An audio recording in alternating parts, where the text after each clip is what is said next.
Phase 1ની વાત કરું તો ડ્રીમ સિટીથી સરથાણા એટલે વરાછા લગીનનો આ કોરિડોર છે. લગભગ 20 એમાં સ્ટેશન આવે છે અને 6 કિલોમીટર અંડરગ્રાઉન્ડ મેટ્રો જવાની છે. મારી સાથે છે પોડકાસ્ટમાં સુરતના માનનીય મેયર શ્રી દક્ષેશ માવાણી સાહેબ. સાહેબ, welcome to the podcast. Thank you. સાહેબ, સૌથી પહેલો સવાલ એ જ છે મારો કે જે લોકોની ડ્રીમ પણ છે સુરતની અને બહુ મોટું કામ આપણે કરી રહ્યા છે, તો મેટ્રો પ્રોજેક્ટ આપણો ક્યાં સુધી પહોંચ્યો છે અને ક્યાં સુધીનું આપણું લક્ષ્ય છે એમને ચાલુ કરવા માટે?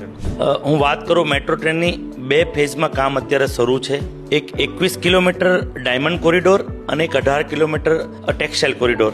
અત્યારે 60% જેટલું કામ બંને ફેઝમાં થઈ ગયું છે. ફેઝ 1ની વાત કરું તો ડ્રીમ સિટીથી સરથાણા એટલે વરાછા લગીનનો આ કોરિડોર છે.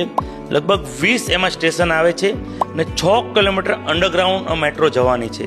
હું વાત કરું તો 26ના એન્ડ સુધી લક્ષ્યાંક છે, એટલે 27માં સુરતમાં મેટ્રો ટ્રેન ફરતી થઈ જશે એવો મને વિશ્વાસ છે.